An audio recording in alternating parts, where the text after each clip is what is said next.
పరమ తండ్రి నీకు స్తోత్రములు, పరమ తండ్రి నీకు స్తోత్రములు, పరమ తండ్రి నీకు స్తోత్రములు. హల్లెలూయా. వచ్చిన ప్రతి ఒక్కరికి పేరు పేరున సబ్బాత్ షలోం. అందరు కూడా సంతోషంగా ఉన్నారనుకుంటున్నాము. సంతోషంగా ఉన్న వారందరూ కూడా ఒకసారి పరమ తండ్రి సన్నిధిలో ఆయన గణపరుద్దాం. చేతులెత్తి పరమ తండ్రి నీకు స్తోత్రం. హల్లెలూయా, హల్లెలూయా, హల్లెలూయా. చాలా సంతోషం. సేవలో మనం చదువుకున్న లేఖన భాగంలోకి వెళదాము. కీర్తన గ్రంథము 71వ అధ్యాయంలో 18వ వచనం.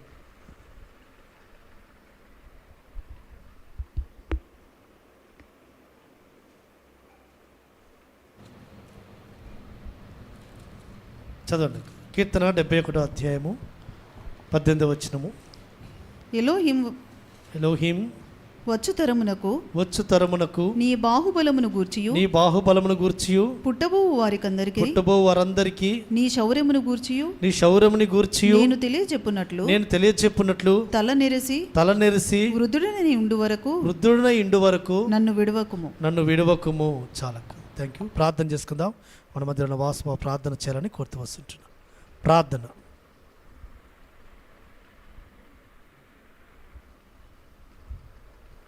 మైక్.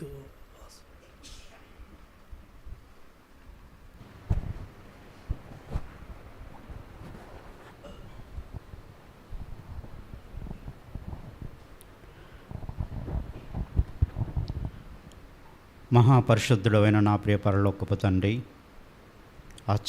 మహాశ్చర్యకారములు జరిగించేవాడా, మీకు ప్రక్కపు పాత్రలముగా తండ్రి ఎంచబడి మీ పరిశుద్ధమైన నామమును బట్టి నాయన, అంతే ఈ వారమంతటిలో తండ్రి మీరు మమ్మల్ని సజీవంగా నిలబెట్టుకొని మా పనులలో, ప్రయాణంలో, ఆరోగ్యంలో, ఆయుష్లో మీ దీవెన, మీ దయ మీరు మాకు తోడుగా ఉంచి 7వ దినమైన ఈ పరిశుద్ధ విశ్రాంతి దినమును ఆచరించేటువంటి భాగ్యమును, మీ పరిశుద్ధమైన మందిరముకు వచ్చి మీ మాట వినడానికి తండ్రి మమ్మల్ని సజీవంగా నిలబెట్టుకొని మీరు పిలుచుకున్న విధానాన్ని బట్టి నాయన మీకు స్తోత్రం చెల్లించుకుంటున్నాం తండ్రి. ఈ సమయంలో మీ దాసుడు, మీ ప్రియకుమారుడు దయాకర్ బ్రదర్ను మీరు నిలబెట్టుకొని మీరు మాట్లాడనై ఉన్నటువంటి మీ అమూల్యమైన మాటలను తండ్రి మా జీవితాలను చక్కదిద్దే విధముగా అయా మేము మీ మీద ఆనుకొని మీ అందు విశ్వాసం ఉంచి మీ అందు భయభక్తులు కలిగి యథార్థమైన ప్రవర్తన కలిగి నీతిని అనుసరించేటువంటి బిడ్డలుగా తండ్రి మేము ఉండునట్లు మీ కృప మాకు తోడుగా ఉంచి నడిపించండి తండ్రి. మీకు స్తోత్రం చెల్లించుకుంటున్నాం.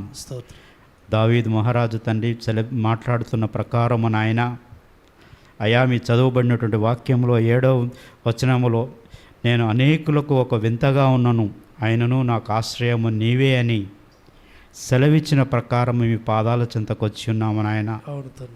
లోకము మమ్మల్ని వెలివేసిన, బంధువులు మమ్మల్ని వెలివేసిన, తోబుట్టువులు వెలివేసిన మీరు విడక ఎడబాయక మీ పాద సన్నిధిలో తండ్రి మీరు మమ్మల్ని జ్ఞాపకం చేసుకుంటున్నందుకు మీకు స్తోత్రం. కుమారుని తండ్రి మీ పరిశుద్ధాత్మ చేత ఆవరించండి, మీ మరుగైనటువంటి మర్మములు తెలియపరచండి, మా జీవితాలను చక్కదిద్దండి, మమ్మల్ని సరిచేసుకునేటువంటి భాగ్యము మరొకసారి మీరు మాకు దయచేసి మీకు ఇష్టమైనటువంటి బిడ్డలుగా అయ్యా మేము జీవించున్నట్లు మీ కృప మాకు తోడుగా ఉంచి నడిపించి మేము పొందుకోనమని మా రక్షకుడు, విమోచకుడు, నజరేయుడైన యెషోవా మెస్సియ నామంలో స్తుతించి వేడుకుంటున్నాను పరమ తండ్రి. ఆమేన్. ఆమేన్. థ్యాంక్ యూ బాబు. చదువుకున్న లేఖన భాగము కీర్తన 71వ అధ్యాయము 18వ వచనములో ఎలోహిం వచ్చు తరమునకు నీ బాహుబలమును గూర్చియు. మన టాపిక్ ఏంటంటే యెహోవా యొక్క బాహుబలము తక్కువైనదా. కాబట్టి ఆయన యొక్క బాహుబలం గురించి మనం ధ్యానించుకుందాం. ఎందుకు మనము ధ్యానించుకోవాలి? ఆయన బాహుబలం గురించి ఎందుకు మనం ఉచ్చరించుకోవాలి, ఎందుకు మాట్లాడుకోవాలి అంటే వచ్చు తరమునకు ఆయన బాహుబలం గురించియు పుట్టబోవు వారికి ఆయన శౌర్యమును గురించియు మనం వివరించాలి, వారికి తెలియజెప్పాలి. అందుకొరకు భక్తుడు అంటున్నాడు, అయ్యా తలనెరిసి వృద్ధుడైండు వరకు నన్ను విడవకుము అంటున్నాడు. కాబట్టి ఆయన యొక్క బాహుబలము, ఆయన యొక్క శౌర్య కార్యముల గురించి మనం ముచ్చటిస్తూ ఉంటుంటే ఆ పరమ తండ్రి సంతోషపడుతుంటాడు, ఆయన ఆనందపడుతుంటాడు, ఆయన ఎంతో తృప్తిపరచబడుతూ ఆయన తన యొక్క శక్తిని ఇంకా అధికముగా విడుదల చేస్తుంటాడు మన మీద, తన బలాన్ని మన మీద అధికంగా విడుదల చేస్తూ వస్తుంటాడు. కాబట్టి ఆయన యొక్క బాహుబలం గురించి మనం ధ్యానించుకుంటూ వస్తుంటే అనేక చోట్ల అనేక విధాలుగా అది అద్భుతములుగా ఆయన బాహుబలం గురించి ఆయన మాట్లాడుకుంటూ వస్తుంటుంటాడు. కాబట్టి పరిశుద్ధ గ్రంథంలో ఆయన బాహుబలం గురించి మనకు ఒకసారి కొన్ని మాటలు మనం ధ్యానిస్తుంటుంటే, ఆయన కార్యముల గురించి మనం ధ్యానిస్తుంటుంటే, సరే నిర్గమకాండం 13వ అధ్యాయంలోకి వెళితే 14వ వచనంలో అక్కడ పరమ తండ్రి తన యొక్క ఉద్దేశాన్ని, తన సంకల్పాన్ని ఆయన తెలియపరచుకుంటూ వస్తుంటుంటాడు. నిర్గమకాండము 13వ అధ్యాయము 14వ వచనములో, ఇక మీదట నీ కుమారుడు ఇది ఏమిటని నిన్ను అడుగునప్పుడు నీవు వాణ్ణి చూచి బాహుబలము చేత యెహోవా దాస్యగృహమైన ఐగుప్తులో నుండి మనలను బయటకు రప్పించెను. చాలా థ్యాంక్ యూ. కాబట్టి యెహోవా తన బాహుబలముతో ఆయన మనల్ని ఏం చేస్తూ వచ్చాడు? తన బాహుబలము చేత దాస్యగృహమైన ఐగుప్తులో నుంచి మనల్ని బయటకు రప్పించాడని నీ కుమారులతో నువ్వు తెలియపరచుము. దేని గురించి అంటే పస్కా పండుగ. పస్కా పండుగ ఎందుకు మనం జరుపుకోవాలి? ఈ పస్కా అంటే ఏంటి? పస్కా పండుగ ఎందుకు మనం జరుపుకోవాలి అని మన పిల్లలు మనల్ని అడుగుతూ వచ్చినప్పుడు మనం చెప్పాలి వారికి, అయ్యా మన ఎలోహిమని యెహోవా మన పితలకి ఇచ్చిన వాగ్దాత దేశమును పాలు తేనెలు ప్రవహించే దేశమునకు మనకు సదురింప చేయడానికి కొరకు, ఐగుప్తులో నుంచి మనల్ని విడిపించడానికి కొరకు, ఐగుప్తు అనే దాసత్వంలో నుంచి మనల్ని బయటకు రప్పించడానికి కొరకు ఆయన ఏం చేస్తూ వచ్చాడు? తన బాహుబలము చేత మనల్ని ఐగుప్తులో నుంచి బయటకు రప్పిస్తూ వచ్చాడు. ఇది ఎలోహిముని యెహోవా సెలవిస్తున్నాడు, మోషేతో మాట్లాడుతూ వస్తుంటున్నాడు. కాబట్టి ఆయన తన బాహుబలము చేత ఏ విధంగా వారిని ఐగుప్తులో నుంచి బయటకు విడిపిస్తూ వచ్చాడు మనం చూసుకున్నాం. ఆ 10 రకమైన తెగుళ్ళు, లాస్ట్కు చివరి తెగుళ్ళు ఆ యొక్క జ్యేష్ఠపుత్రుడు. కాబట్టి చూసుకుంటుంటే అక్కడ పరమతండ్రి యొక్క సంకల్పము, పరమతండ్రి యొక్క ఉద్దేశము ఆ కింది వచనంలో కనబడుతూ వస్తుంటే చూడండి ఒకసారి. 17వ వచనంలో చూస్తుంటే, మరియు ఫరో ప్రజలను పోనీయక ఎలోహిం 15వ వచనం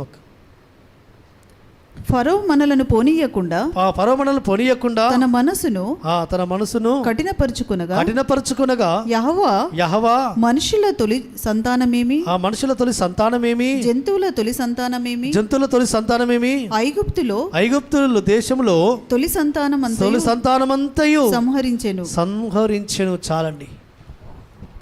అక్కడ పరమతండ్రి ఫరో మనసును ఆయన కఠినపరుస్తున్నాడు, మరి ఆ తెగులు పంపిస్తూ వస్తుంటున్నాడు.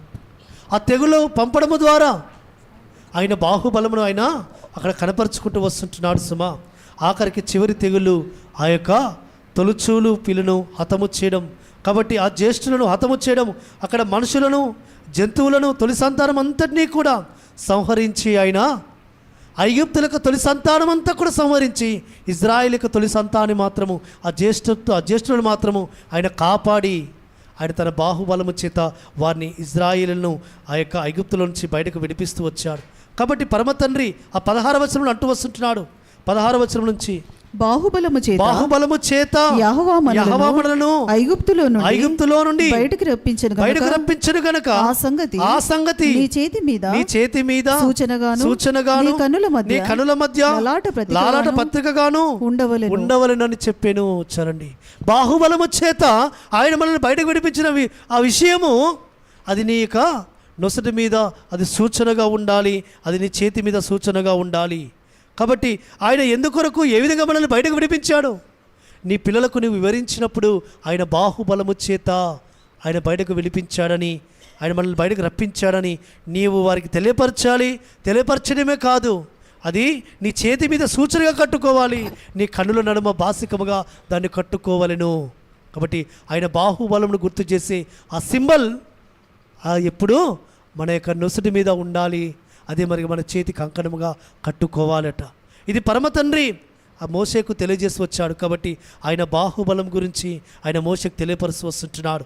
కాబట్టి ఆ విధంగా ఆయన బాహుబలమును మన పిల్లలకు మనం వివరించవలసిన అవసరం ఉంది. కాబట్టి ఏ నియామక కాలమైనా దాని వెనకాల ఉన్న ఆశ్చర్య కార్యాలు, అద్భుతాలు మన పితరులతో ఆయన నడిచిన విధానము, ఆయన వారి మధ్యలో చేసిన ఆశ్చర్య కార్యాలు, అద్భుతాలు, ఆయన శౌర్య కార్యములన్నీ కూడా మన పిల్లలకు మనం వివరించినప్పుడు ఈ పండగ ఎందుకు ఆయన జరిగిస్తూ వచ్చాడు, గత దినాల్లో మన పితరులతో ఎందుకు ఆయన జరిపిస్తూ వచ్చాడు, ఇప్పుడు మనం ఎందుకు జరిగించాలి, ఆ పండుగలన్నీ కూడా పస్కా పండుగే కాదు, పర్ణశాల పండుగ, అదే మాదిరిగా పస్కా పండుగనే పర్ణశాల పండుగనే కాదు, ఆ యొక్క మనక పెంతకోస్తు పండుగను సినాయి పర్వతం మీదకి పరమ తండ్రి ఆజ్ఞలు ఇవ్వడానికి దిగి వచ్చినప్పుడు ఏ విధంగా తన మహిమతో దిగి వచ్చాడో, మోషేతో ఆయన ఏ విధంగా 40 పగలు 40 రాత్రులు నివాసం చేసి ఆయన ఆ ధర్మశాస్త్రాన్ని ఇస్తూ వచ్చాడో, ఆయన బాహుబలము చేత ఆయన యొక్క శక్తి కార్యములు, అద్భుత కార్యములు ఏ విధంగా జరిగిస్తూ వచ్చాడో అవన్నీ కూడా మనం కూడా మన పిల్లలకు వివరించాలని ఆయన తెలియపరుస్తున్నాడు.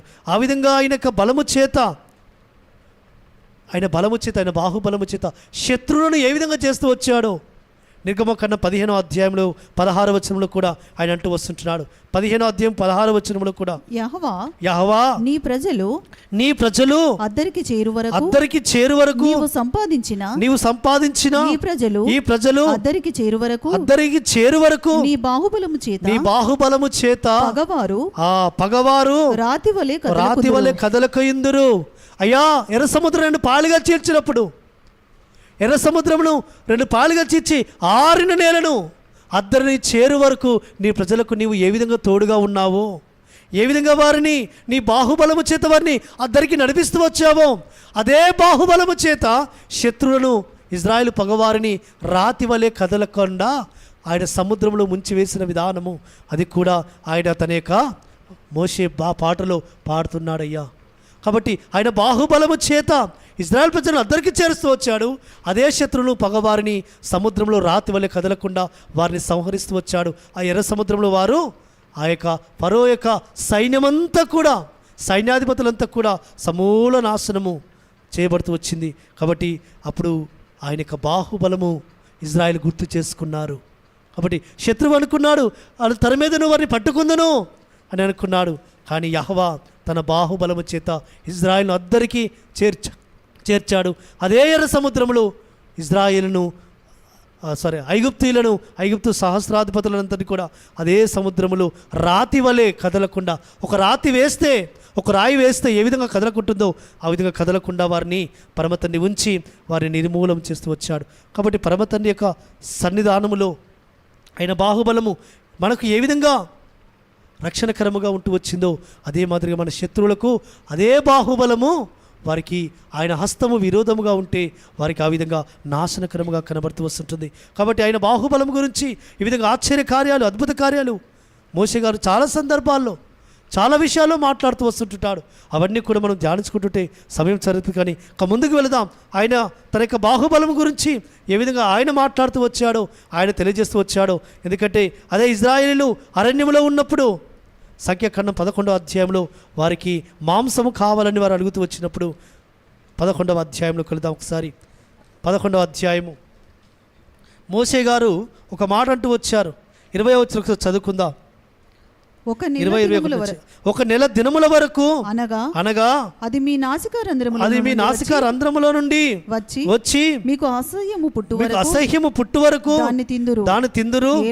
ఏలయనగా మీరు మీ మధ్యనున్న యెహోవాను నిర్లక్ష్యము చేసి ఆయన సన్నిధిని ఏడ్చి ఐగుప్తులో నుండి ఎందుకు వచ్చితమనుకొంటిరి. అందుకు మోషే నేను ఈ జనుల మధ్య ఉన్నాను. వారు 6 లక్షల పాదచారులు వారు నెల దినములు తినుటకు వారికి మాంసమిచ్చేదనని చెప్పితివి. వారు తృప్తిగా తినునట్లు వారి నిమిత్తము గొర్రెలను పశువులను చంపవలెనా. వారు తృప్తిగా తినునట్లు సముద్రపు చేపలన్నీ వారి నిమిత్తము కూర్చోవలెనా నేను. 23 కూడా చదవండి. అందుకు యెహోవా మోషేతో ఇట్లా నేను యెహోవా బాహుబలము తక్కువైనదా నా మాట నీ ఎడల నెరవేరునో లేదో ఇప్పుడు చూచెదవు. చాలా పరమ తండ్రి నీకు స్తోత్ర. కాబట్టి వారు మాంసము కావాలని వారు అడుగుతూ వచ్చినప్పుడు పరమ తండ్రి వారికి మాంసం ఇస్తానని మాట ఇచ్చాడు. ఒక నెల దినముల మట్టుకు వారు సమృద్ధిగా తిరిగినట్లుగా అది వారి నాసికాదనంతరంలో నుండి వచ్చి వారికి అసహ్యం పుట్టు వరకు దాన్ని తిరిగినట్లుగా వారికి మాంసం ఇచ్చేదనని ఎలోహిమని యెహోవా సెలవిస్తూ వస్తుంటున్నాడు. ఒక నెల దినములు మాంసము ఎలాంటి కొంచెం కాదు, కొద్దిగా కాదు, వారు నాసికారంధ్రంలో నుంచి వచ్చి వారికి అసహ్యం పుట్టేంత వరకు అంత సమృద్ధి అయిన మాంసమునిచ్చి వారిని పోషించదనని పరమతండ్రి మాటిస్తూ వస్తుంటున్నాడు. ఎందుకంటే అప్పటి వరకు అనేకమైన ఆశ్చర్యకార్యాలు ఆయన బాహుబలము చేత ఐగుప్తుల నుంచి విడిపించాడు. ఆయన బాహుబలము చేత ఎర్ర సముద్రమును 2 పాయలుగా చేర్చి అద్దరికి చేర్చాడు. అవన్నీ చూశారు.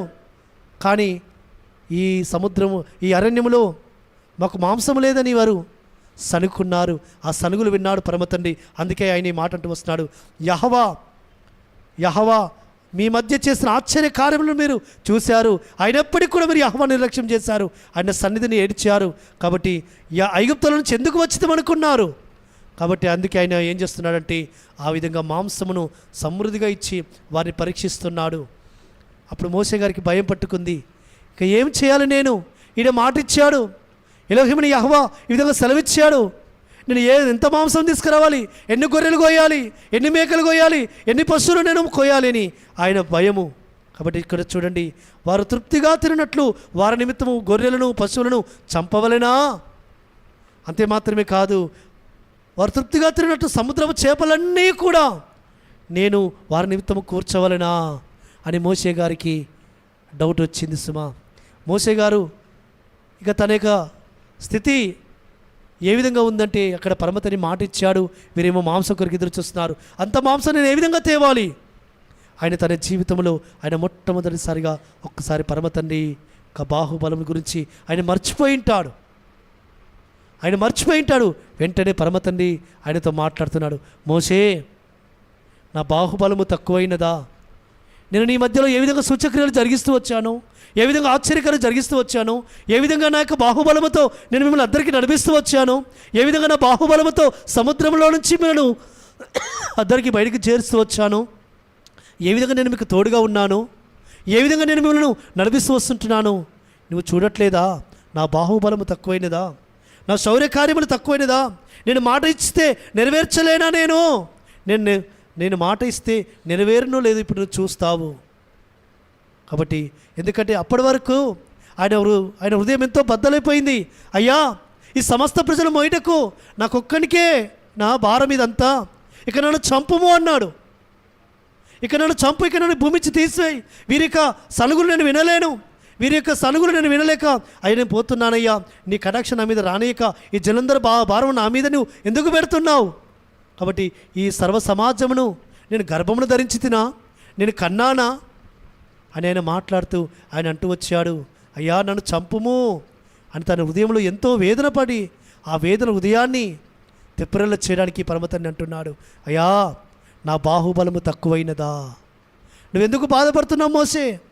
ఎందుకు వేదన పడుతున్నావు? ఎందుకు నువ్వు నీ హృదయంలో అంతగా చింతిస్తున్నావు? కాబట్టి కొన్ని సందర్భాల్లో మనకు కూడా ఇలాంటి చింత కలుగుతుంది, ఇలాంటి వేదన కలుగుతుంది. అవును, సమస్య ఎంతో భారముగా ఉంటుంది, ఎంతో మనకు అది పరిష్కరించుకోలేని భారమైన స్థితిలో మనం ఉంటుంటాం. కానీ పరమతండ్రి యొక్క బాహుబలం గురించి, ఆయన శౌర్య కార్యముల గురించి, ఆయన యొక్క అద్భుత కార్యముల గురించి ఒక్కసారి మనం ధ్యానించుకుంటే, ఒక్కసారి మనం అన్నీ నెమరు వేసుకుంటే, అవన్నీ ఒక్కసారి మనం మననం చేసుకుంటే ఆయన బాహుబలమైనదైనా తక్కువైనదా? మన జీవితాల్లో, మన యొక్క జీవితాల్లోనే ఆయన జరిగించిన అద్భుతములు. అవును, ఎక్కడో పెంట కుప్ప మీద పడిన మనను, ఎక్కడో మనల్ని, మన స్థితి ఏంటి, మన స్థితి ఏంటి? కానీ పరమతండ్రి ఈ స్థితి వరకు మనల్ని చేర్చాడు, ఈ స్థితిలో మనల్ని ఉంచాడు, ఈ స్థితిలో మనల్ని ఆయన చేర్చాడు. ఈ దినాలు మనం ఈ స్థితిలో ఉన్నాము అంటే అది ఆయన కృప, ఆయన బాహుబలము, ఆయన కార్యమే, ఆయన సామర్థ్యమే. మన సామర్థ్యము కాదు, మన శక్తి కాదు, మన బలము కాదు, ఆయన బలము, ఆయన శక్తి, ఆయన బాహుబలం బట్టి మనం ఇద్దరు స్థితిలో ఉన్నామని మనం గుర్తెరిగితే ముందున్న ఏ సమస్యను కూడా ఆయన యొక్క సన్నిధానంలో మనం చాలా దాన్ని ఈజీగా తీసుకోగలుగుతాం. కాబట్టి సమస్య అధికమవుతూ వచ్చినప్పుడు మనం చింతపడాల్సిన అవసరం లేదు సుమా. ఆయన బాహుబలం ఎప్పుడైనా తక్కువ అయినా అని మనం మన హృదయంలో సరే నెమరు వేసుకోవాల్సిన అవసరం ఉంది సుమా. అందుకే మోషే గారు మరొక్కసారి ఆయన మాట్లాడుతూ వస్తున్నాడు. ద్వితీయోపదేశ ఖండములో 7వ అధ్యాయంలో 19వ వచనంలో, ద్వితీయోపదేశ ఖండము 7వ అధ్యాయము 19వ వచనంలో ఆయన మాట్లాడుతూ వస్తుంటున్నాడు. నీ ఎలోహిమైన యెహోవా నీ ద్వితీయోపదేశ కాండము 7వ అధ్యాయం 19వ వచనముక నీ కనులు చూచిన గొప్ప శోధనలను, సూచక్రియలను, మహత్కార్యములను, బాహుబలమును, చాచిన చేతిని బావుగా జ్ఞాపకము చేసుకొనుము. నీకు భయం పుట్టించుచున్న ఆ జనులందరికీ నీ ఎలోహిమైన యెహోవా అలాగే చేయును. పరమ తండ్రి నీకు స్తోత్రం. కాబట్టి ఒక్కసారి నీవు ఆయన యొక్క బాహుబలమును గురించి, ఆయన యొక్క సూచక్రియలు, ఆయన మహత్కార్యములన్నీ కూడా ఒకసారి జ్ఞాపకం చేసుకో. నీకు ఎవరైతే భయం పుట్టిస్తున్నారో, ఏ సమస్య అయితే నీకు భయం పుట్టిస్తుందో, ఏ యొక్క ఇబ్బంది అయితే నీకు భయం పుట్టిస్తుందో, ఎక్కడైతే నిన్ను అపవాది భయపెడుతుందో, ఎక్కడైతే అపవాది నిన్ను కృంగతీస్తుందో, ఎక్కడైతే అపవాది నిన్ను బలహీనపరుస్తుందో, అదే బాహుబలము, అదే అపవాదికి ఏం చేస్తుంది? ఆయన యొక్క బాహుబలం అక్కడ రాయబడిన ప్రకారముగా అదే ఆయన బాహుబలము వారిని భయపెట్టిస్తుంది సుమా, వారిని భయపెట్టిస్తుంది. కాబట్టి ఆ జనులందరికీ నీ ఎలోహిమైన యెహోవా అలాగే చేయును. భయం పుట్టిస్తున్న నీకు భయము ఎవరు పుట్టిస్తారు? అపవాది పుట్టిస్తారు. ఎలోహిమైన యెహోవా ఏం చేస్తాడు? ధైర్యం పుట్టిస్తాడు. ఆయన నిన్ను ధైర్యపరుస్తాడు. భయం పుట్టించేది అపవాది. కాబట్టి ఎప్పుడైనా నువ్వు భయపడుతున్నావు అంటే, భయం నీలో ఆవరిస్తుంది అంటే, అది అపవాది క్రియాని గుర్తెరుగు సుమా. వెంటనే ఆయన యొక్క బాహుబలముల గురించి, ఆయన శౌర్యకార్యముల గురించి, ఆయన సూచక్రియలు, మహత్కార్యముల గురించి అవి ఒక్కసారి జ్ఞాపకం చేసుకో. వెంటనే నీలో ధైర్యం పుడుతుంది. ఆ పరిశుద్ధాత్మ నిన్ను ధైర్యపరుస్తాడు. నేను ఇంతవరకు బలహీనపరచాలని చూసినా, నేను భయపెట్టాలని చూసినా, అపవాదికి పరమ తండ్రి భయం పుట్టిస్తాడు. వాడు అప్పటి నుండి పారిపోతాడు సుమా. అప్పుడు అక్కడి నుండి వాడు పారిపోతాడు. అప్పుడు నీకు అపవాది మీద జయము కలుగుతుంది. కాబట్టి ఎప్పుడైతే అయినా బాహుబలం గురించి నువ్వు ధ్యానిస్తావో అప్పుడు నీకు విజయం దొరుకుతుంది. నీకు నీ యొక్క తల పరమతని ఎత్తుతాడు. అప్పుడు అపవాది యొక్క క్రియలను, వారి కుట్రను లయపరిచి పరమతని అపవాదిని పారదోలుతాడు. నీకు సమస్య చాలా సులువుగా చేస్తాడు సుమా. కాబట్టి ఏ సమస్య అయినా, దేనికైనా భయపడకూడదు. కాబట్టి మనకు భయం పుట్టించుచున్న ఏ విషయమైనా ఒక్కసారి ఆయన జ్ఞాపకం చేసుకోవాలి. ఆయన బాహుబలం కాగి మనం జ్ఞాపకం చేసుకోవాలి సుమా. కాబట్టి అలా భక్తులు వారి జీవితాల్లో ఆయన బాహుబలం గురించి ధ్యానించుకున్నారు. ఒకసారి మనం చూసుకుందాం భక్తుల జీవితాలలో వారు ఏ విధంగా బాహుబలం గురించి ధ్యానించుకున్నారు. 2వ దినవృత్తాంతం గ్రంథము 20వ అధ్యాయము 2 Chronicles 20 chapter 6th word. 2వ దినవృత్తాంతం 20వ అధ్యాయము 6వ వచనములో యెహోషాపాతు మా పితరుల ఎలోహిం యెహోవా నీవు ఆకాశమందు ఎలోహింవై ఉన్నావు. అన్యజనుల రాజ్యములను ఏలువాడవు నీవే. నీవు బాహుబలము గలవాడవు, పరాక్రమం గలవాడవు. నిన్ను ఎదిరించుట ఎవరికి బలము చాలదు. చాలక్క. యెహోషాపాతు అక్కడ ఎలోహి మందిరానికి వెళ్ళి పరమతండ్రి సన్నిధిలో ప్రార్థన చేస్తూ వచ్చాడు. ఆయన ఎలోహి మందిరంలో నిలబడి ఈ విధంగా పరమతండ్రి స్తుతిస్తూ వచ్చాడు. అయ్యా ఎలోహిమని యెహోవా, నీవు ఆకాశమందు ఎలోహివై ఉన్నావు, అన్యజనుల రాజ్యములు ఏలువాడవు నీవే. కాబట్టి చూడండి, వచ్చిన సమస్య ఏ విధంగా ఉందో ఆ సమస్యను పరిష్కరించుకోవడానికి పరమతండ్రి సన్నిధికి బయలుదేరుతూ వచ్చాడు. పరమతండ్రి సన్నిధిలో ఉపవాసం ఉంటూ వచ్చాడు. ఉపవాసం ఉండి ఆయన ఏం చేస్తూ వచ్చాడు? పరమతండ్రి సన్నిధానంలో ఆయన బాహుబలంని జ్ఞాపకం చేసుకున్నాడు. కాబట్టి శత్రువేమో ఎంతో బలముగా ఉంటూ వచ్చింది. కాబట్టి అక్కడ వారు ఎనుగదేదిలో దిగి ఉన్నారు. కానీ యెహోషాపాతు ఏం చేస్తూ వచ్చాడంటే పరమతండ్రి సన్నిధిలో ఉపవాస దినము చాటించి ఎలోహిం సన్నిధికి వెళ్ళి, అయ్యా నువ్వు బాహుబలం గలవాడవు, పరాక్రమం గలవాడవు, నిన్ను ఎదిరించిన ఎవరికీ బలము చాలదు. నీ బలం ముందు ఎవరి బలము నిలవదయ్యా, నీ బలము గొప్పది, నీ బలము అయ్యా ఎంతో ఉన్నతమైనదని ఆయన బలాన్ని గురించి ధ్యానిస్తూ వచ్చాడు, ఆరాధిస్తూ వచ్చాడు, ఘనపరుస్తూ వచ్చాడు. కాబట్టి మన పితరులైన అబ్రహాము, ఇస్సాకు, యాకోబులతో నడిచిన విధానాన్ని జ్ఞాపకం చేసుకుంటూ వచ్చాడు. వారిని ఏ విధంగా నడిపిస్తూ వచ్చాడో జ్ఞాపకం చేసుకుంటూ వచ్చాడు. వారికి ఏ విధంగా తోడుగా ఉన్నాడో జ్ఞాపకం చేసుకుంటూ వచ్చాడు. ఆయన బాహుబలమునంతా కూడా జ్ఞాపకం చేసుకుంటూ వచ్చాడు. వెంటనే పరమతండ్రి ఆ యొక్క యుద్ధములో ఆయనకు విజయం ఇస్తూ వచ్చాడు సుమా. కాబట్టి పరమతండ్రి ఆయనకు ఒక వాగ్దానం చేస్తూ వచ్చాడు. ఒక పరిశుద్ధాత్మతో ఒక యవనస్తుని నింపి నిలబెట్టి ఈ గొప్ప సైన్యం మీరు భయపడకండి, జరగకండి, యుద్ధము యెహోవాదే, యుద్ధము యెహోవా జరిగిస్తాడు అన్నప్పుడు యెహోషాపాతు ఆ మాట చేత ధైర్యాన్ని పొందుకొని ఇశ్రాయేలు ప్రజలు అక్కడ యూదా జనాంగమంతా కూడా ఆయన ధైర్యపరుస్తున్నాడు. యూదా ప్రజలారా, యెరూషలేము కాపురస్తులారా, మీరు భయపడకండి, మీరు జరియకండి, ఎలోహిము యెహోవా యుద్ధం జరిగించబోతున్నాడు. కాబట్టి ఆ ధైర్యం ఎక్కడి నుంచి వచ్చింది? ఎలోహిం సన్నిధికి వెళ్ళి ఆయన పరాక్రమమును, ఆయన బాహుబలమును గురించి ఆయన పరమతని స్తుతిస్తూ వచ్చాడు, ఆరాధిస్తూ వచ్చాడు. కాబట్టి ఎప్పుడైతే ఆయన బాహుబలము, అయ్యా నీ బాహుబలము తక్కువైన దాని ఈ దినమును ఆరాధించినట్టుగా మనం ఆరాధిస్తే ఆయన మన పక్షమున కూడా యెహోషాపాతుకి ఏ విధంగా విజయమునిస్తూ వచ్చాడో, ఏ విధంగా యెహోషాపాతు పక్షమున ఆయన యుద్ధం జరిగించి మాడుగాండ్రను పెట్టి అక్కడ సమస్తమైన శత్రువులందరినీ కూడా అమ్మోనీయులను, మోయాబీలను, షేరు మన్యవాసులు బొత్తిగా చంపి అక్కడ పరమతండ్రి వారికి విజయమునిచ్చి వారికి పరమతండ్రి గొప్ప సంతోషమిస్తూ వచ్చాడు. బెరాకా లోయ అని పేరు పెడుతూ వచ్చాడు. కేవలము ఆయన బాహుబలం గురించి పరమతండ్రి సన్నిధికి వెళ్ళి ఆయన ఆరాధిస్తూ వచ్చాడు. కాబట్టి మనమైతే భయపడిపోతాం, శత్రువు ఎదురుగా రాగానే దిగులు పడిపోతాం. అయ్యో నేను ఏ విధంగా చేస్తాను, ఏ విధంగా చేస్తాను అనుకుంటాం. కానీ ఆయన బలాన్ని గురించి, ఆయన బాహుబలం గురించి మనం ధ్యానించుకోవాలి, జ్ఞాపకం చేసుకోవాలి.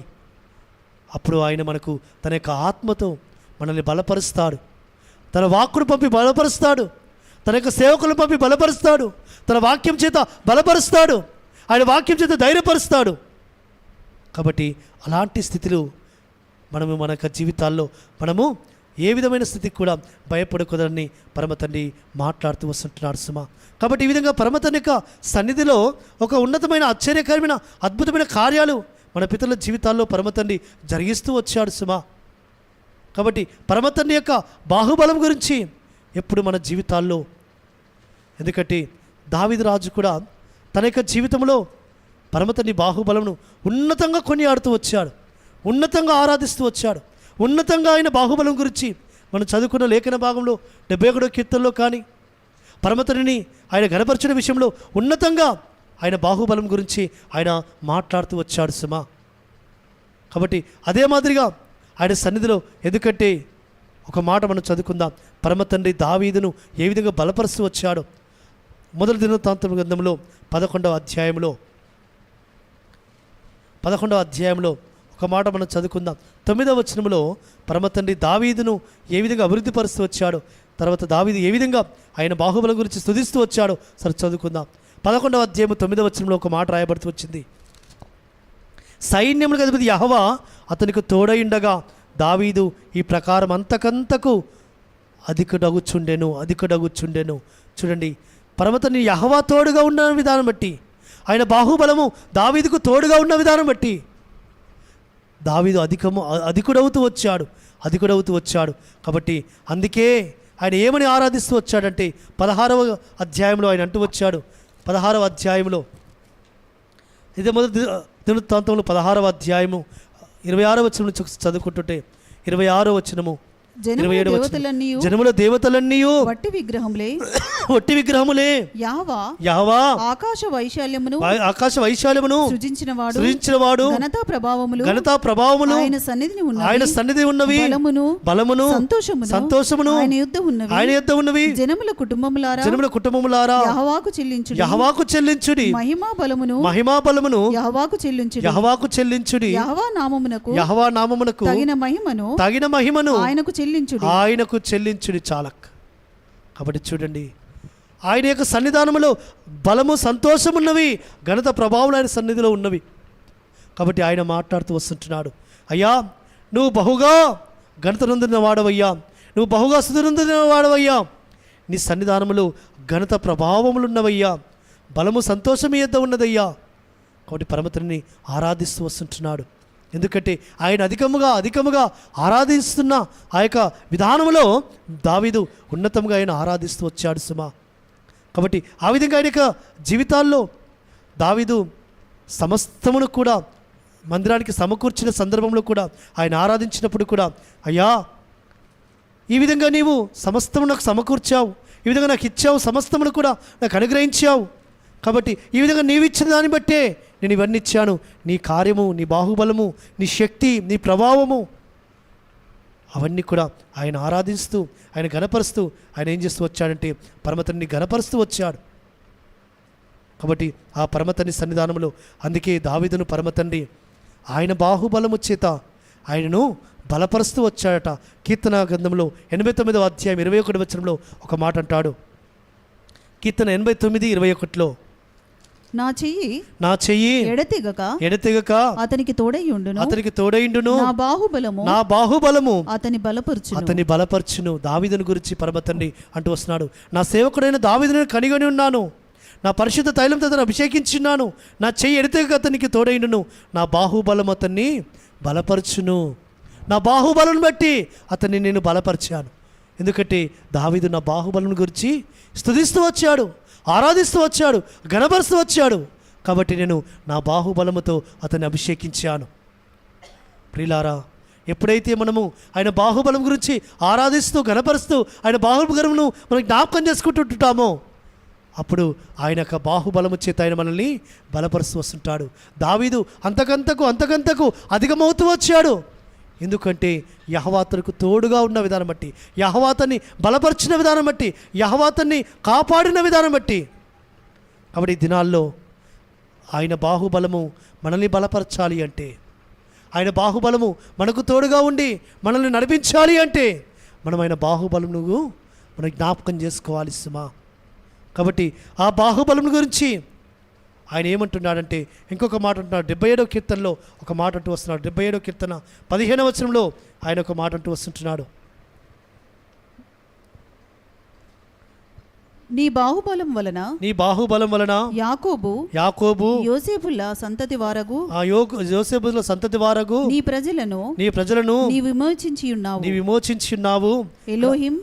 ఎలోహిం జలములు నిన్ను చూచెను జలములు నిన్ను చూచి దిగులు పడెను అగాధ జలములు గజగజలాడెను మేఘరాసులు నీళ్లు దిమ్మరించెను అంతరిక్షము ఘోషించెను నీ బాణములు నలుదిక్కుల పారెను నీ ఉరుముల ధ్వని సుడిగాలిలో మ్రోగెను మెరుపులు లోకమును ప్రకాశింపజేసెను భూమి వణికి కంపించెను. చూడండి, ఆయన బాహుబలం వలన యాకోబు యోసేపుల సంతతి వారగు నీ ప్రజని విమోచించున్నావు. ఆయన బాహుబలం చేత అగాధ జలములు ఏమవుతున్నాయట? గజగజలాడుతున్నాయట. ఆయన బాహుబలము చేత మేఘరాశులు నీళ్లు దిమ్మరించెను, అంతరిక్షము ఘోషించెను. ఆయన బాహుబలము చేత ఉరుముల ధ్వని సుడిగాలిలో మ్రోగెను. ఉరుముల ధ్వని సుడిగాలిలో మ్రోగుతుందట. అదే మాదిరిగా ఆయన బాహుబలమునకు మెరుపులు లోకమును ప్రకాశింపచేసెను. ఆయన బాహుబలమును నువ్వు చూడాలనుకుంటే ఒక్కసారి ఆ యొక్క వర్షం వచ్చే ముందు ఆ మేఘము గర్జించే విధానంలోకి, మేఘము గర్జిస్తుంటుంటే చూడు. ఎందుకంటే యోబు గ్రంథకర్త అంటాడు 26వ అధ్యాయంలో ఒక మాట అంటాడు. యోబు 26వ అధ్యాయంలో ఆయన ఒక మాట అంటుంటాడు. యోబు 26వ అధ్యాయము 12వ వచనంలో అంటాడు, తన బలము వలన ఆయన సముద్రమును రేపును. తన బాహుబలము వలన ఆయన సముద్రమును రేపును. తన వివేకము వలన రాహాబును పగలగొట్టును. ఆయన ఊపిరి విడవగా ఆకాశ విశాలములకు అందము వచ్చును. ఆయన హస్తము పారిపోవు మహాసర్పమును పొడిచెను. ఇవి ఆయన కార్యములలో స్వల్పములు ఆయనను గూర్చి మనకు వినపడుచున్నది. మిక్కిలి మెల్లనైన గుసగుస శబ్దము వంటిదే గదా గర్జనలు చేయు. ఆయన మహాబలము ఎంతైనది గ్రహింపగలవాడెవడు. చాలండి, ఈ మాటల గురించి ధ్యానించండి ఒకసారి. ఆయన బాహుబలము చేత ఆ విధంగా ఆయన ఏం చేస్తూ వస్తున్నాడు? సముద్రాన్ని రేపుతున్నాడు, సముద్ర అగాధ జలములను పైకి తీసుకొస్తున్నాడు, సముద్రం అలలు పుట్టిస్తున్నాడు. ఆకాశములో ఏం చేస్తున్నాడు ఆయన? ఆకాశమునకు ఆయన మెరుపుల వలన అందం పుట్టిస్తున్నాడట. ఆకాశం మెరుపుల వలన అందం పుట్టిస్తున్నాడట. అదే మాదిరిగా ఆయన అంటూ వస్తుంటున్నాడు, ఇవన్నీ కూడా స్వల్పములు, ఇవన్నీ కూడా మనకు వినబడుచున్న ఇవన్నీ కూడా చాలా గుసగుస లాంటి శబ్దము లాంటివి. ఒక మనుషులు గుసగుసలాడుతూ ఏ విధంగా తక్కువ శబ్దం వస్తుందో అంత తక్కువ శబ్దము, అంటే మనకు వినపడుతుంది చాలా తక్కువ. ఇంకా ఆయన దగ్గర ఎంత బాహుబలం ఉందో, ఎంత గొప్ప శౌర్యం ఉందో, ఎంత ఉన్నతంగా ఉన్నాడో, ఆయన ఎంత ఉన్నతమైన బలము కలిగి ఉన్నాడో మనం ఒకసారి ఆలోచిస్తే చూడండి. గర్జనలు చేయు ఆయన మహాబలం ఎంతైనది నువ్వు గ్రహింపగలవా? మేఘము గర్జించెను వినని వాడెవడు అంటాడు. మేఘము గర్జిస్తుంటే ఆయన శబ్దము వినిపింపజేస్తున్నాడని ఇజ్రాయేల్ అందరూ కూడా ఉంటుంటారు. కాబట్టి ఆయన యొక్క బాహుబలం గురించి, ఆయన శౌర్యకార్యం గురించి సముద్రం అడుగు చెప్తుంది, ఆకాశం అడుగు చెప్తుంది, ప్రకృతిని అడుగు చెప్తుంది. ఆయన బాహుబలము నీ జీవితంలో ఆయన నీకు బాహుబలము కార్యములు జరిగించలేదా? శౌర్యకార్యం జరిగించలేదా? కాబట్టి సమస్తమే యొక్క సృష్టి చెబుతుంది ఆయన బాహుబలం గురించి. అది భక్తులు చెప్తున్నారు, మనకంటే ముందుగా నడిచిన భక్తులు చెప్తున్నారు. మా ముందు సముద్రమును ఆయన పాయలుగా చీర్చాడు, తన బాహుబలము చేత ఐగుప్తులో నుంచి మనల్ని విడిపించాడు. ఆయన బాహుబలము చేత ఎరుకో గోడలు కూల్చాడు. ఆయన బాహుబలము చేత అరణ్యములో మనను పోషిస్తూ వచ్చాడు. ఆయన బాహుబలము చేత మాకు ఆయన మాంసమును సమకూర్చాడు. ఆయన బాహుబలము చేత ఆ యొక్క కానాను దేశమును మాకు సదులింపజేస్తూ వచ్చాడు. ఆయన బాహుబలము చేత ఏలియా వర్షింపకూడదని 3.5 సంవత్సరాలు ఆజ్ఞాపించగా 3.5 సంవత్సరాలు వర్షం కుమ్మరింపలేదు. ఆయన ప్రార్థన చేయగా ఆయన బాహుబలము చాపితే 3.5 సంవత్సరాల తర్వాత వర్షము సమృద్ధిగా కుమ్మరింపబడుతూ వచ్చింది. ఆ విధంగా ఆయన బాహుబలము ఒకటా కార్యములు, రెండా కార్యములు, ఏమని వివరించగలము ఆయన బాహుబలం గురించి. కాబట్టి అనేకమైనవి మన జీవితాల్లో ఆయన చేస్తూ వస్తుంటాడు. కాబట్టి అందుకే ఆ యొక్క భక్తులు వారి జీవితాల్లో వారి యొక్క ఉన్నతమైన కార్యాల గురించి, ఆయన బాహుబలం గురించి వారు మాట్లాడుతూ ఆయన ఏమంటున్నాడంటే యెషయా గ్రంథము 40వ అధ్యాయంలో ఒక మాట అంటుంటాడు 10వ వచనములో. యెషయా 40వ అధ్యాయం 10వ వచనములో, ఇదిగో తన బాహువే తన పక్షమును ఏలుచుండగా ఎలోహిము యెహోవా తానే శక్తి సంపన్నుడై వచ్చును. ఆయన ఇచ్చు బహుమానము ఆయన యుద్ధ ఉన్నది. చాలక్క, ఇదిగో తన బాహువే తన పక్షమున ఏలుచుండగా. ఎంత చక్కటి మాట చూడండి. తన బాహుబలమే తన పక్షమున ఏలుచుండగా ఆయన ఏం చేయబోతున్నాడట? ఎలోహిముని యెహోవా తానే శక్తి సంపన్నుడై ఆయన వచ్చును. తానే శక్తి సంపన్నుడై ఆయన భూమి మీదకి రాబోతున్నాడు. కాబట్టి ఈ భూమి మీద ఉన్న సకల రాజ్యములు ఆయన వశము కాబోతున్నాయి. ఈ భూమి మీద ఉన్న అపవాదిని ఆయన బంధించబోతున్నాడు. 1000 ఏళ్ల పరిపాలనలో ఆ అపవాది లేకుండా అది బంధింపబడబోతుంది. దేని ద్వారా అంటే ఆయన బాహుబలము ద్వారా. కాబట్టి అందుకే ఈ మాట యెషయా ప్రవక్త ద్వారా పరమతండ్రి పలికిస్తూ వచ్చాడు. ఆయనే తన బాహువును వెంటబెట్టుకొని ఆయన తన బాహువుతో ఆయన రాబోతున్నాడు. తన బాహువు తన పక్షమున ఏలుచుండగా ఎలోహిముని యెహోవా తానే శక్తి సంపన్నుడై వచ్చును. ఆయన ఇచ్చు బహుమానము ఆయన యుద్ధ ఉన్నది.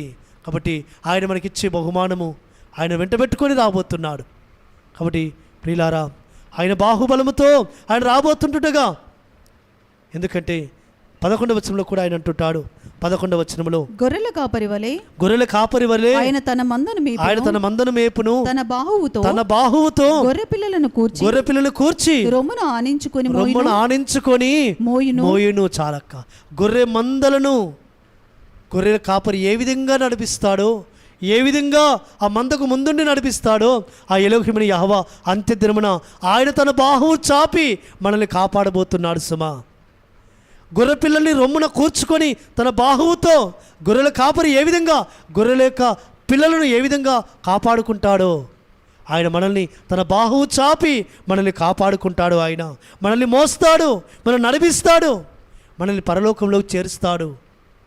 కాబట్టి ఎందుకు ఈ బాహుబలం గురించి మనం ధ్యానించుకోవాలంటే అదే బాహుబలముతో ఆయన ఈ భూమి మీదకి రాబోతున్నాడు. సుమా, తన బాహుబలము తన పక్షమున ఏలుచుండగా ఆయన శక్తి సంపన్నుడై వచ్చును. గొర్రెల కాపరి మందను ఏ విధంగా నడిపిస్తాడో, ఏ విధంగా రొమ్మును ఆనించుకొని గొర్రె పిల్లలను మోస్తాడో మనల్ని ఆయన మోయిచు మనల్ని నడిపించువాడు. తన బాహుబలము చేత మనల్ని అందరికీ నడిపించువాడు. కాబట్టి అందుకే ఆయన బాహుబలం గురించి మనం ధ్యానించుకోవాలి, ఆయన బాహుబలం గురించి మనం మాట్లాడుకోవాలి, ముచ్చరించాలి. రాబోయే తరమునకు ఆయన బాహుబలం గురించి మనం వివరించాలి. దాని కొరకు అయ్యా నన్ను సజీవులకులో ఉంచు అని మనం ప్రార్థన చేసుకోవాలి. కాబట్టి అందుకే అయ్యా నీ బాహుబలమును గురించి రాబోయే తరం వారికి నేను వివరించినట్లుగా నన్ను ముసలి తరమున నన్ను విడనాడకుమయ్యా, నన్ను జ్ఞాపకం చేసుకోమో తండ్రి అని ఆ భక్తుడు ఆయన సన్నిధిలో మాట్లాడుతూ ప్రార్థిస్తున్నాడు. కాబట్టి ఆయన దక్షిణాస్తము, ఆయన బాహుబలము మనకు నిరంతరము తోడుగా ఉంటుంది. కాబట్టి నీ బాధల్లో, నీ ఇరుకుల్లో, నీ ఇబ్బందుల్లో నువ్వు కృంగినప్పుడు ఆయన బాహుబలం జ్ఞాపకం చేసుకో. ఆయన తనక బాహుబలము చాపి నిన్ను బలపరుస్తాడు. ఆయన శక్తిని చాపి నిన్ను బలపరుస్తాడు. ఆయన ఆదరిస్తాడు, నిన్ను ధైర్యపరుస్తాడు, నీ సమస్యల నుంచి విడిపిస్తాడు. కాబట్టి కొన్ని సందర్భాల్లో కొన్ని హృదయంలో నాకు కూడా కొన్ని బలహీన స్థితి వచ్చినప్పుడు అయ్యా నేను ఏ విధంగా ముందుకెళ్ళగలను, ఏ విధంగా నేను చేయగలను, ఏ విధంగా ఇక సేవ చేయగలను, ఏ విధంగా నేను ముందుకెళ్ళగలని ఆయన సన్నిధిలో కొన్ని సందర్భాల్లో నేను కృంగిన స్థితిలో ఉన్నప్పుడు ఆ పరమతన్ని మాట్లాడుతుంటాడు. నేను ఇంతవరకు నేను నడిపించిన విధానము, ఇంతవరకు నేను నీకు తోడుగా ఉన్న విధానము, ఇంతవరకు నేను నిన్ను బలపరిచిన విధానము ఒకసారి జ్ఞాపకం చేసుకో. నా బాహుబలము తక్కువైనదా? నేను ఇంతవరకు నిన్ను పోషించిన విధానము ఇక నిన్ను పోషించలేనా? ఇక నిన్ను నడిపించలేనా? ఇంత ముందుకు నడిపించిన నేను ఇక ముందు నడిపించలేనా? ఇంత ముందుకు నిన్ను స్వస్థపరిచిన నేను ముందు స్వస్థపరచలేనా? ఇంతవరకు నిన్ను ఆదుకున్న నేను నిన్ను ఆదుకోలేనా అని ఆ పరమతని మాట్లాడుతుంటాడు సుమా. కాబట్టి ఆయన బాహుబలము నీ ఏడలా కూడా తక్కువ కాలేదు ప్రియులారా, యాశ్వమిస రక్తంతో కడిగిన బిడ్డలారా. ఆయన బాహుబలం ఎప్పుడూ, ఆయన దక్షిణాస్తం ఎప్పుడు కూర్చ కాలేదు. ఆయన బాహుబలం ఎప్పుడు తక్కువ కాలేదు. నిత్య జీవమిచ్చే ఆయన మాట ఎప్పుడు దూరము కాలేదు. నిత్యము ఆయన మాటతో మనల్ని బలపరుస్తూ వస్తుంటాడు. కాబట్టి అట్టి ఆ బాహుబలమును మనకి జ్ఞాపకం చేసుకుందాం. మోషేతో అన్నాడు, మోషే నా బాహుబలము తక్కువైనదా? నేను మాంసం ఇవ్వలేను అనుకుంటున్నావా? సమృద్ధైన మాంసంనిచ్చి నేను పోషిస్తాను, నువ్వు ఎందుకు నన్ను తక్కువ అంచనా వేస్తున్నావు? కాబట్టి వెంటనే మోషే సరిదిద్దుకున్నాడు. ఆయన బాహుబలను చూశాడు. నువ్వు చూస్తావు అన్నాడు. చూశాడు, మోసే చూశాడు. అందుకే ఆ ద్వితీయోపదేశ కాండంలో ఆయన బాహుబలం గురించి, ఆయన సూచక్రియల గురించి, ఆయన మహత్కారం గురించి జ్ఞాపకం చేసుకోండి, ధైర్యంగా ఉండండి అని అంటూ వస్తుంటున్నాడు. కాబట్టి మనం కూడా ధైర్యపరచబడదాం. ఆయన బాహుబలం యొక్క కార్యాలను ధ్యానించుకుంటూ మనం బలపరచబడదాం. అట్టి విధంగా పరిశుద్ధాత్మ తండ్రి మనం నడిపించి, మనల్ని స్థిరపరిచి, మనల్ని ఆయన దీవించి మనల్ని ఆశీర్వదించును గాక. ఆమేన్.